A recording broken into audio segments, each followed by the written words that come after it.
ختم درود پڑھنے کے لیے تو نازل نہیں کیا. بے شک بے شک. یہ قرآن نازل ہوا ہے انسان کی زندگی گزارنے کے لیے. یہ ایک دستور ہے، جیسے ایک پاکستان کا آئین اور دستور قانون ہے، ایک پورا وہ کتابچہ ہے، اس کو پڑھ کر پاکستان کے قوانین پر عمل کیا جاتا ہے. تو یہ مسلمان کی زندگی کا آئین اور دستور یہ قرآن حکیم ہے. اگر اس کو دیکھ کر انسان اپنی زندگی گزارے گا وہ دنیا میں بھی کامیاب ہوگا، وہ آخرت میں بھی کامیاب ہوگا. ماشاءاللہ ماشاءاللہ. شاندار انداز سے مفتی صاحب نے بتا دیا کہ قرآن مجید جب ہم لوگ تلاوت فرما رہے ہوتے ہیں، ایک اس کی ریڈنگ ہوتی ہے، ایک ہے اس کے تلفظ کے ساتھ، اسی ترجمے کے ساتھ جب ہم اس کے پڑھیں گے تو پھر وہ قرآن ہمارے سینوں میں سرایت کرے گا. جو حکم بھی ہے حدیث کا، خیرکم من تعلم القرآن وعلمہ. یہاں قرات کا نہیں ہے کہ اس کو پڑھو، بلکہ یہ ہے تعلم القرآن وعلمہ. تم میں سے بہترین وہ ہے جو قرآن سیکھے. سیکھنا ضروری ہے اور اس کو آگے سکھائے. یہ ماشاءاللہ. ہمارے ساتھ ہیں جناب حضرت علامہ شہزاد احمد قادری صاحب. جاننا چاہیں گے کہ قرآن مجید کی عظمت اور رمضان الپاک کی عظمت، ان دونوں کی جب خصوصیات ہمارے سامنے آتی ہیں تو وہ بندہ مومن کتنا خوش نصیب ہوگا جس کو ایک ہی مہینے میں یہ دو خصوصیات ملی ہیں. کیا ارشاد فرمائیں گے؟ بسم اللہ الرحمن الرحیم. سب سے پہلے میں پروفیسر اعجاز صاحب آپ کا شکریہ ادا کرتا ہوں کہ آپ اس ماہ مقدس میں جو ہے تو علماء کرام کو یہاں پر مدعو کرتے ہیں اور مختلف قسم کے پروگرامات، خاص طور پر دینی پروگرامات آپ کے ذریعے سے اور آپ کے اس چینل کے ذریعے سے قرآن و سنت کا جو پیغام ہے بہت سارے احباب تک پہنچتا ہے. اللہ رب العالمین آپ سب کو، آپ کی پوری ٹیم کو جزائے خیر عطا فرمائے. بہت شکریہ.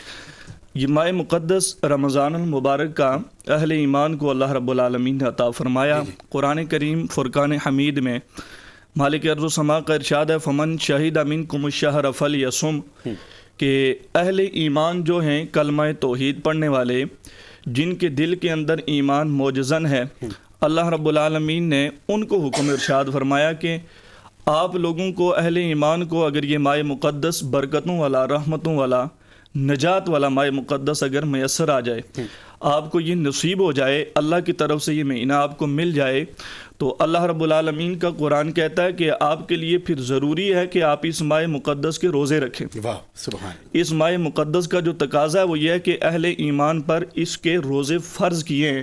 تو اب جس اہل ایمان کو بھی یہ ماہ مقدس اللہ رب العالمین نصیب فرما دیں، اس کے لیے ضروری اور لازمی ہے کہ وہ اس ماہ مقدس کے روزوں کا اہتمام کریں.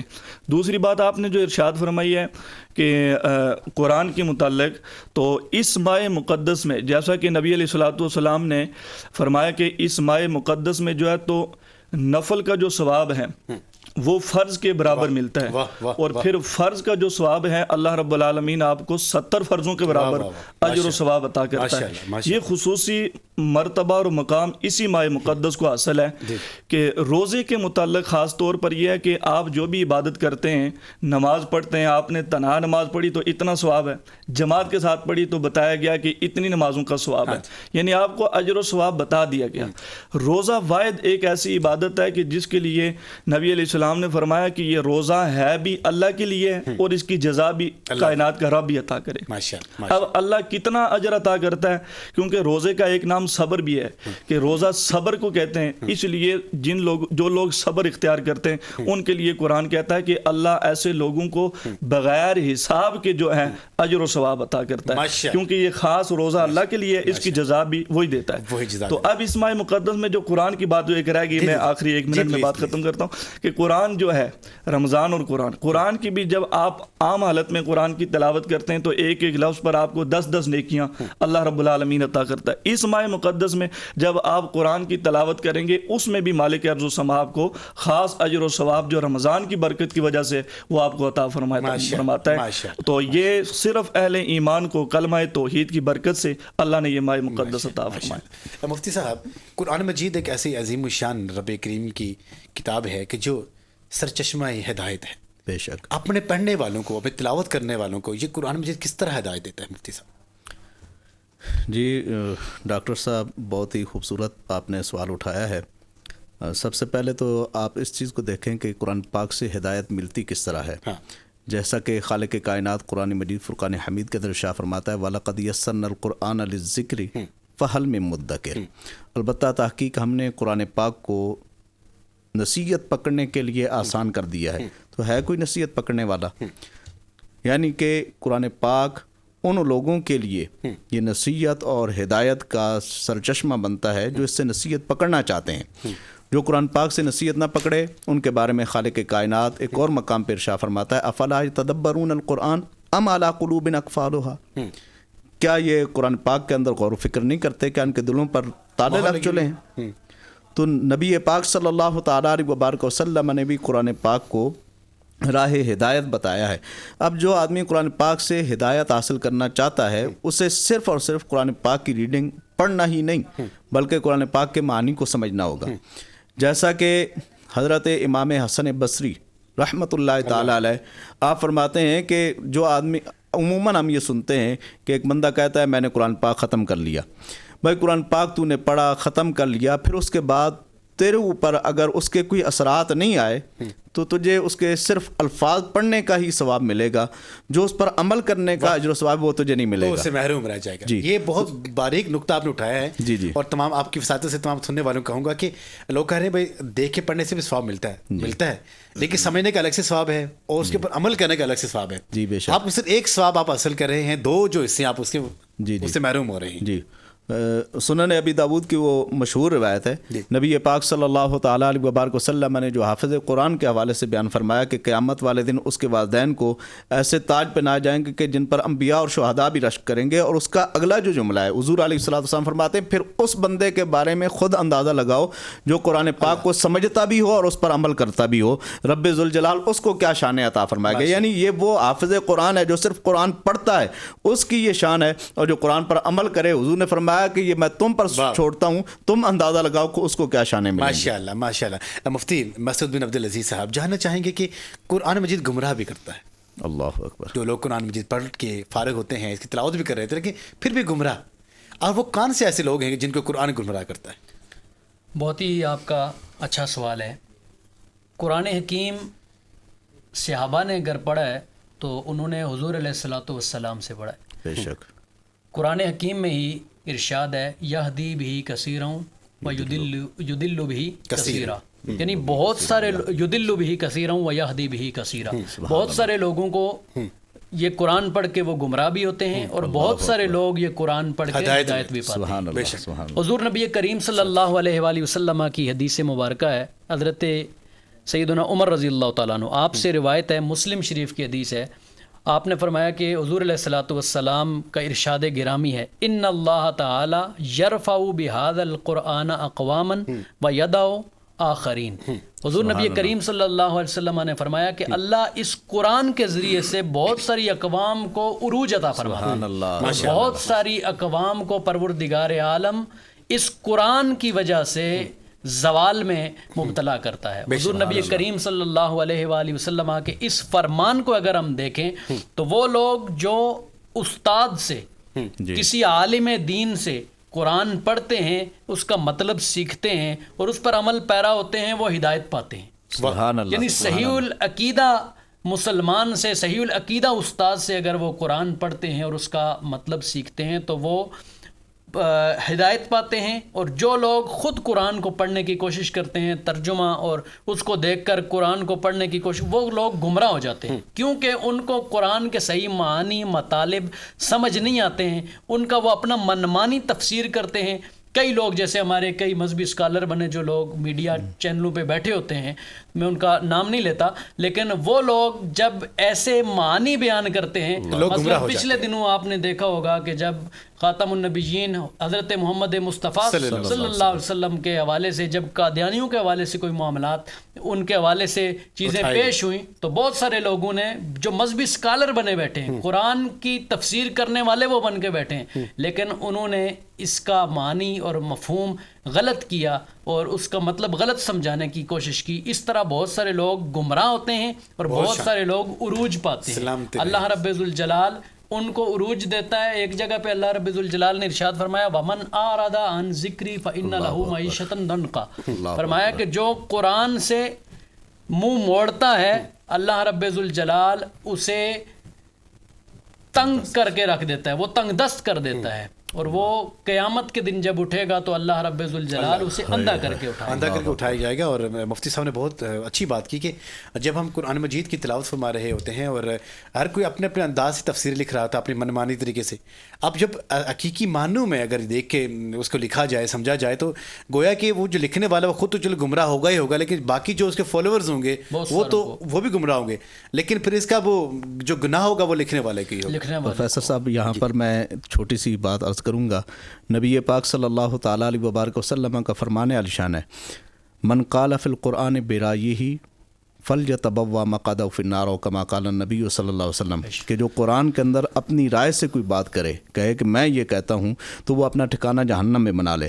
اور ایک نبی پاک صلی اللہ تعالیٰ علیہ وبارک وسلم کا فرمان عالی شان ہے کہ جو آدمی قرآن پاک کے اندر اپنی رائے سے کہے فَإِنْ أَصَابَ فَقَدْ أَخْطَأَ, اگر وہ درست بات بھی کر رہا ہے پھر بھی اس نے خطا کی. جی علامہ شہزاد صاحب, کچھ ایسے تحفظات تھے کہ جو آپ یہ سمجھتے ہیں کہ رمضان المبارک کے مہینے میں نہیں ہونا چاہیے, کسی شہر میں کچھ چیزیں اس طرح وہاں تقسیم کی جاتی, تو کیا کہیں گے ان کے بارے میں؟ ماشاء اللہ آپ نے بڑی انتہائی عام بات کی طرف توجہ جو ہماری مبذول کروائی ہے. دیکھیں قرآن کریم کے اندر بھی یہ بات واضح موجود ہے کہ ہر ایک عبادت اللہ کی بارگاہ میں وہی قبول ہوتی ہے کہ جس کے اندر اللہ کی رضا شامل بے شک. اگر اللہ کی رضا اور خلوص شامل نہیں ہے تو پھر آپ چاہے جتنی نمازیں پڑھیں عبادتیں کرتے رہیں وہ بھی جو ہے بجائے مقبول ہونے کے وہ مردود بن جاتی ہے. تو یہ ماہ رمضان ہم سے اس چیز کا بھی تقاضا کرتا ہے کہ قرآن ہم سے اس بات کا تقاضا کرتا ہے کہ جب ہم اللہ کی رضا کے لیے خاص طور پر کسی کو کچھ دیں, اس کی جو عطا کردہ ہمیں مال و دولت ہے, جو نعمت ہے, اس سے جب ہم اللہ کی رضا کے لیے خلوص کے لیے کسی کو کچھ دیں تو اس میں بھی خاص اس کی رضا شامل ہونی چاہیے, نہ کہ کسی دنیا دار کو دکھانے کے لیے. نبی علیہ الصلوۃ والسلام کی ایک حدیث کا مفہوم ہے کہ آپ صلی اللہ علیہ وسلم نے فرمایا کہ اذا جمع اللہ الناس یوم القیامۃ نادى مناد من اشرک فی عمل عملہ للہ احدا فلیطلب ثوابہ من عند غیر اللہ او کما قال, کہ نبی علیہ السلام نے فرمایا کہ جس بندے نے جو ہے بروز محشر ایک ندا دینے والا ندا دے گا کہ جس نے بھی بظاہر جو عمل کیا کہ اس نے اللہ کی رضا کے لیے کیا, لیکن کسی غیر کو اس نے ساتھ شریک کر دیا, تو فلیطلب ثوابہ من عند غیر اللہ, آج وہ جو ہے کہ اللہ کے علاوہ کسی دوسرے سے ثواب طلب کرے. اس کا مفہوم یہ ہے کہ جو لوگ اللہ کی راہ میں خرچ کرتے ہیں اس کے اندر خلوص ہونا چاہیے. آج کل عمومی طور پر آپ نے دیکھا ہوگا جو لوگ مختلف تحریکیں اور تنظیمیں کوئی راشن تقسیم کرتی ہیں, کوئی کتابوں کی شکل میں دوسرے کی معاونت کرتے ہیں, کوئی نقد پیسے دیتے ہیں, تو اس کے اندر جو چیز دیکھنے میں آتی ہے کہ آپ کسی بہن اور بیٹی کی تصویر بنا کر, کسی بھائی کی تصویر لگا کر آپ اس کو سوشل میڈیا کی زینت بنا دیتے ہیں, جبکہ اس کے اندر جو ہے دکھلا ہے یہ ثواب نہیں کما رہے, الٹا گناہ کما رہے ہیں. اگر آپ لوگوں کو ترغیب دینے کے لیے یہ عمل کر رہے ہیں تو ترغیب کے تو اور بھی بہت سارے طریقے ہیں, اور بھی بہت سارے ذرائع ہیں. آپ صرف سامان کی تصاویریں بنا کے ویڈیوز اپلوڈ کر کے آپ جو ہے سوشل میڈیا پہ چڑھا دیں کہ تاکہ کسی کے دل میں بھی یہ جذبہ پیدا ہو غریبوں کی خدمت کرنے کے لیے. ضروری نہیں ہے کہ کسی کی بہن اور بیٹی اور بھائی اور باپ بوڑھے کی تصویر بنا کر ہم جو ہے اس کو سوشل میڈیا کی زینت بنا لیں. نیکی کر فیس بک پہ ڈال, نیکی کر فیس بک پہ ڈال. تو جناب پروگرام علم والے میں یہاں پہ وقت ہو جاتا ہے چھوٹے سے وقفے کا, ہمارے ساتھ رہیے. السلام علیکم ورحمۃ اللہ وبرکاتہ.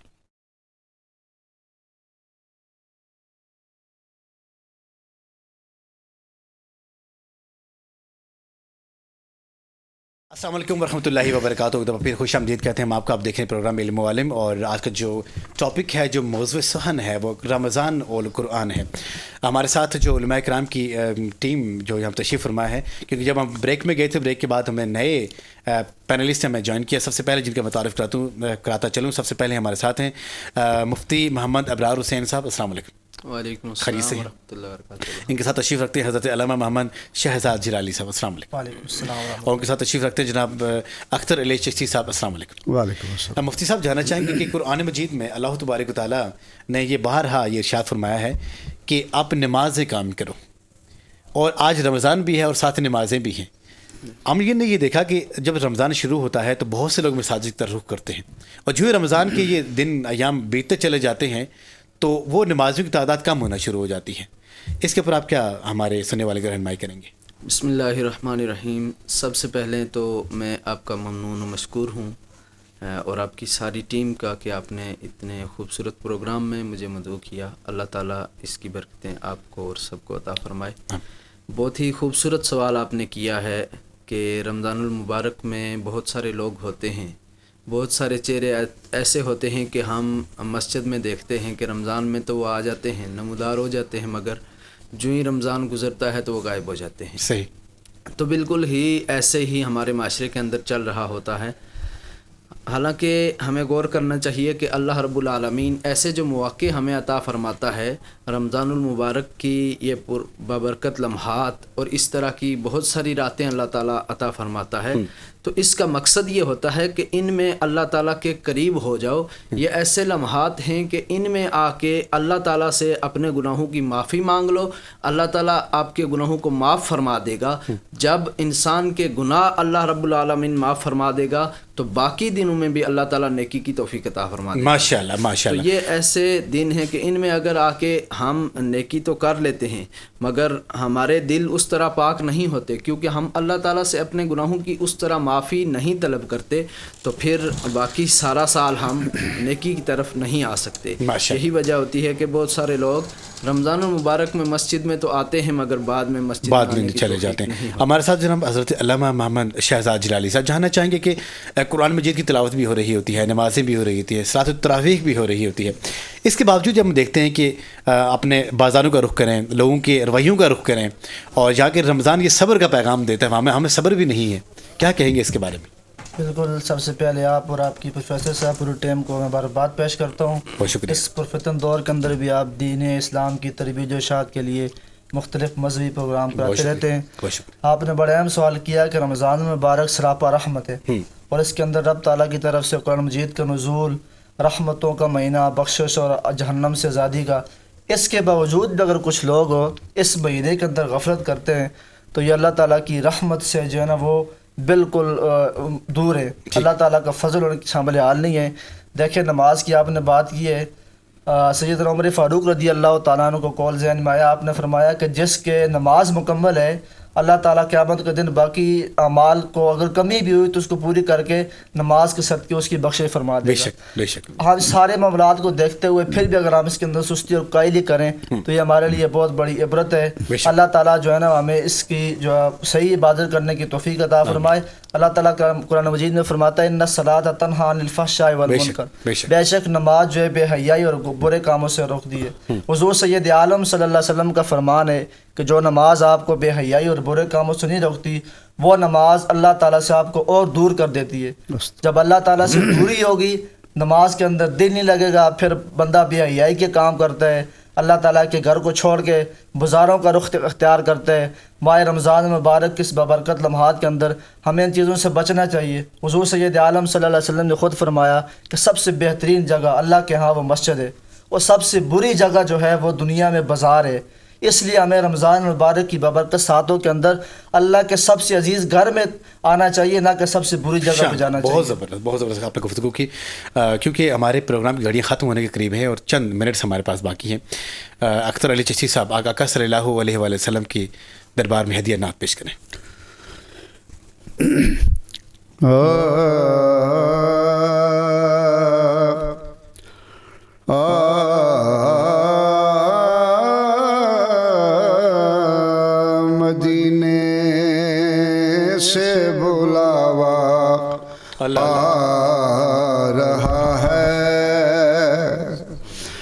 مدینے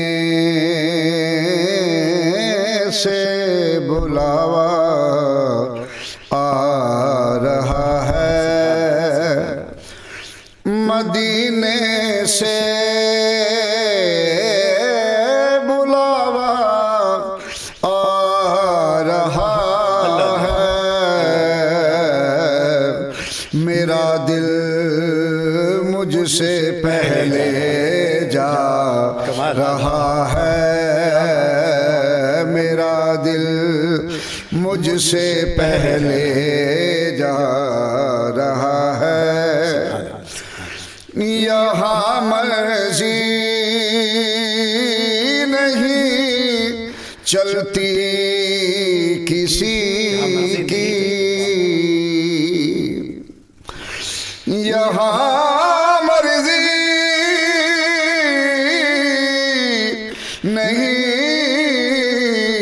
چلتی کسی کی، مدینے والا ہی بلوا رہا ہے، مدینے والا ہی بلوا رہا ہے، نواسوں کا وہ صدقہ بانٹتے ہیں، نواسوں کا وہ صدقہ بانٹتے ہیں، زمانہ ان کا صدقہ کھا رہا ہے، زمانہ ان کا صدقہ کھا رہا ہے، کہیں گے مصطفیٰ قدموں سے لگ جا، کہیں گے مصطفیٰ قدموں سے لگ جا، درِ زہرا سے ہو کے آ رہا ہے، درِ زہرا سے ہو کے آ رہا ہے، اور یہ چکی سیدہ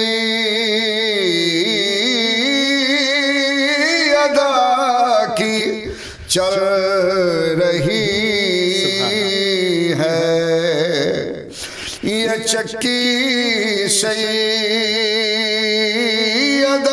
کی چل رہی ہے، زمانہ جتنا لنگر کھا رہا ہے، زمانہ جتنا لنگر کھا رہا ہے، کہے گا رب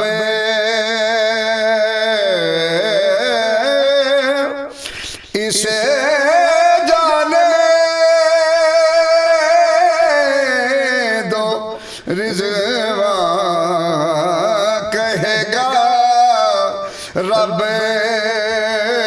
اسے جانے دو رضوان، وسیلہ سیدہ کا لا رہا ہے، میرا دل مجھ سے پہلے جا رہا ہے، سبحان اللہ، جزاکم اللہ، رحمکم اللہ، اللہ تعالیٰ آپ کو دارین کی سعادتیں عطا فرمائے۔ شاندار حاضری آپ کے ہمیشہ کی طرح ہوتی ہے۔ مفتی صاحب ہمارے سننے والوں کی رہنمائی کیجیے کہ جب رمضان الکریم کے روزے کی حالت میں جب انسان جھوٹ بولتا ہے تو اس کو اللہ تبارک و تعالیٰ کی طرف سے کیا ناراضگی ہوتی ہے؟ بے شک جھوٹ ایک بہت بڑی بیماری ہے اور بہت بڑا گناہ ہے، اور جھوٹ بولنے والے شخص پہ اللہ رب العالمین کی لعنت ہوتی ہے، جو روزہ رکھ کے جھوٹ بولتا ہے۔ رمضان المبارک کے یہ ببرکت لمحات یہ اللہ تعالیٰ کی رحمت کی حصول کی گھڑیاں ہیں، اور جو شخص جھوٹ بولتا ہے تو گویا وہ اللہ کی رحمت سے دور ہو جاتا ہے، جب اللہ کی لعنت نازل ہوتی ہے تو اس کی رحمت اس سے دور کر دی جاتی ہے، تو اس کی رحمت کے حصول کے بجائے ہم اس کی رحمت سے دوری اختیار کر رہے ہیں، گویا روزہ رکھ کے اور پھر بھی جھوٹ بول رہا ہے جو شخص۔ علامہ صاحب کہ جب انسان رب کریم سے دعائیں مانگتا ہے، حدیث مبارکہ میں بھی ہے کہ افطار کے وقت جو ہم دعا مانگتے ہیں اللہ تعالیٰ قبول فرماتا ہے، اگر وہ کون سے بدبخت لوگ ہوتے ہیں جن کی افطار کے وقت دعائیں نہیں قبول ہوتی؟ اللہ اکبر۔ حضور سید عالم صلی اللہ علیہ وسلم نے بہت سارے ایسے لوگوں کی نشاندہی کی حدیث مبارکہ کے اندر جن کی دعا قبول نہیں ہوتی، نہ تو افطاری کے وقت نہ سحری وقت، اور اسی طرح لیلۃ القدر کتنی بڑی رات، 1000 مہینوں سے افضل ہے، لیکن اس کے اندر بھی کچھ ایسے بدبخت لوگ ہیں جن کی دعا قبول نہیں ہوتی۔ ان میں سے ایک زانی ہوتا ہے جو زنا کرتا ہے، اللہ تعالیٰ اس کی دعا قبول نہیں کرتا، اور سب سے بڑھ کر جو والدین کا نافرمان ہوتا ہے اللہ تعالیٰ اس کی دعا کو بھی رد فرما دیتا ہے، قبول نہیں کرتا۔ اسی طرح جو لوگ جھوٹ بولتے ہیں،